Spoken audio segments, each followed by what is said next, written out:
Okay, I think several years ago, it was the 6th or 7th game of the year.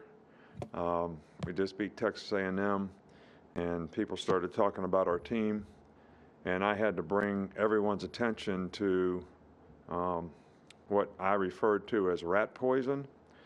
All right, so now we basically played one half of one game. All right, we went ahead 27-0 in the game. And then it was basically 17-16 after that with 2 stops inside the 5-yard line. And, so we didn't maintain our intensity in the game. So we were affected by the scoreboard. So we haven't proven that we can play for 60 minutes. Then we come out on Monday and really not ready to practice. I guess because of respect we have for the opponent. I don't really know all that. Or maybe it's what they read on social media or in the media or whatever after one half of a game this season. And, then it was hot yesterday. So, so we got every external factor in the world that is affecting our ability to maintain intensity and play the way we need to play and practice the way we need to practice to improve. We got the scoreboard affects us, who we're playing affects us, the heat affects us, the media and what you guys write every day affects us. So, to me, we got to prove that we can play and maintain intensity for 60 minutes in a game, execute, do our job, play hard, finish games, finish plays, do things the way we're supposed to do it. So, I'm really excited about being able to play at home this week. It's great to be back in Bryant-Denny Stadium. It's great to have fans back. I think it's great for our players. I think it's great for our fans. I'd like to congratulate all the guys on NFL rosters, having 70 guys on NFL rosters, not all of which are active, but 13 guys on NFL rosters from last year's team is, really significant accomplishment from a program standpoint, but also from an individual player standpoint. Guys creating value for themselves in their career here, learning what it takes to be successful on a consistent basis, and now having an opportunity to fulfill their dreams is something that makes us very proud and very happy. First and Gold awareness game this week. Obviously something to create awareness for, children's cancer, curing cancer, and we're certainly happy to be involved with, that effort to help with the kids. So, we got some guys banged up, but nothing different than Chris Allen in terms of who can play and who can't play. Okay, with that, we'll start with Mike Rodak. There were 4 outside linebackers in last year's recruiting class between Will, Chris, Drew, and Hugh Robinson. Just what went into having that many linebackers and the outside linebackers in that class, and just overall, how important is depth at outside linebacker relative to how the game is played these days? Well, based on how we play the game on defense, it's really important because that's where our pass rushers come from. That's where our athletic guys come from to play the defensive end and nickel. We call it nickel J sometimes. So it's really, really important. And so some of those guys have developed nicely. Some of those guys continue to develop.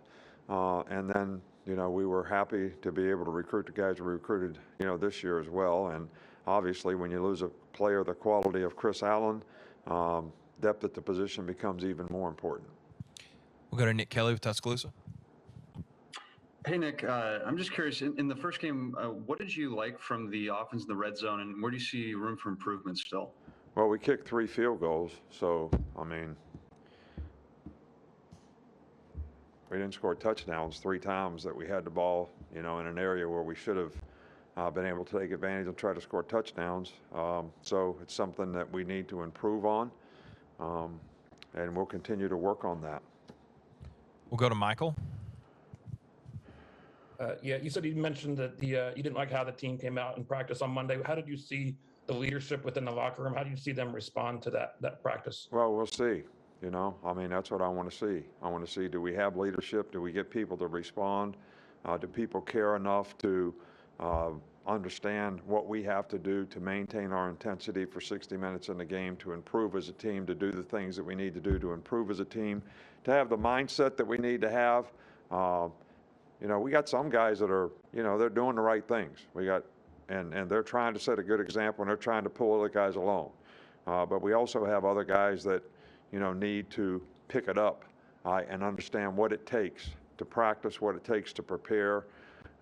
Some people have the idea that exertion through the course of the week some kind of way impairs your ability to play on Saturday.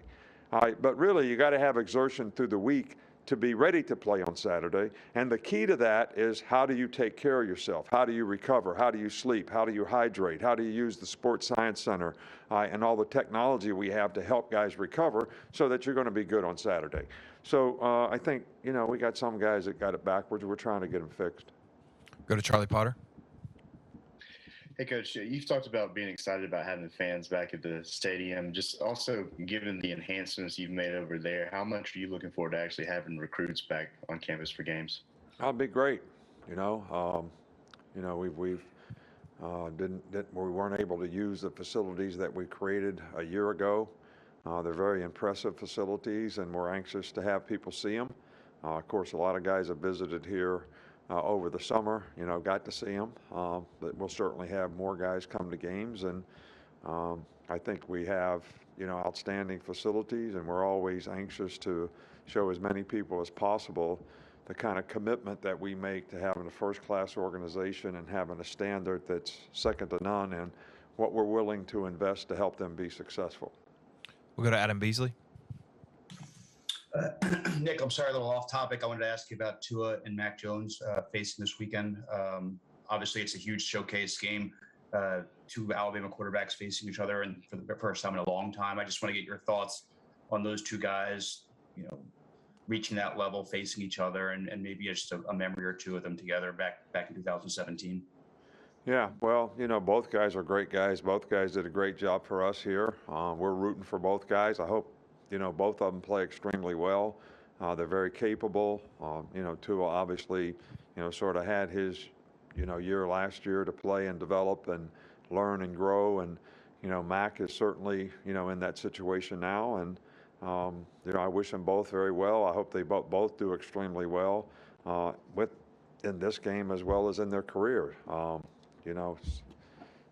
But, somebody's going to have to win and somebody's going to have to lose. But I don't think I think the quarterback probably gets too much credit when you win. They also get too much criticism when you lose.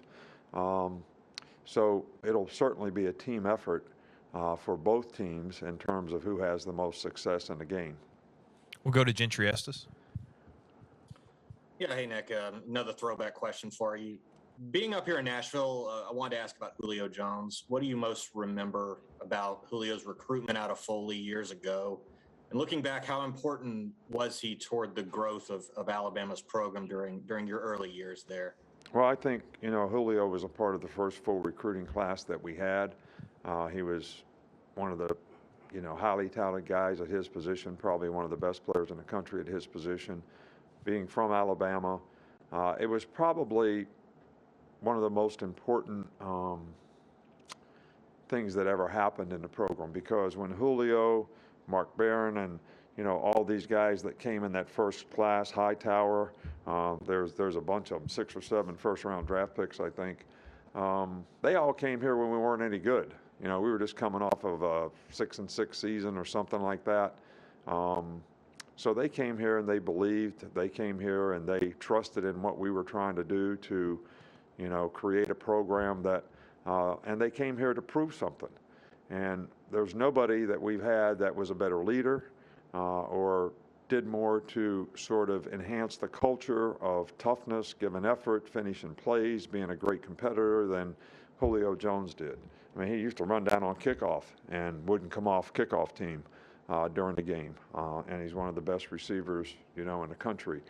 So from a culture standpoint, from an impact standpoint, in the early years, there was a lot of guys that made a great impact, but Julio was one that probably led the way as much as anyone.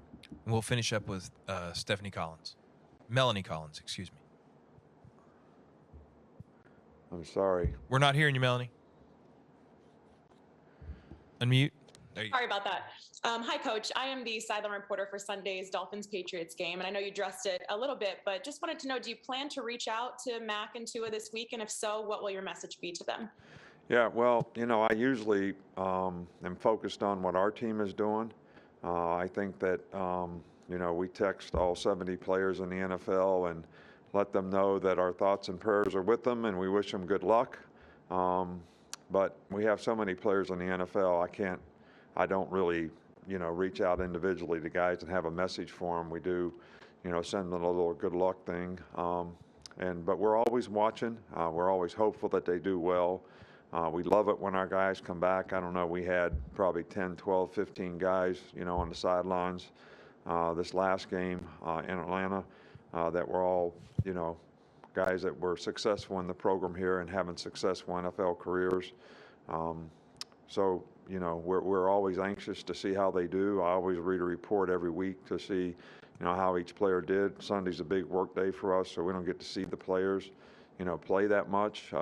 Certainly wish I could, but we have a team here, and I think the players all respect the fact that they have a lot of pride in Alabama.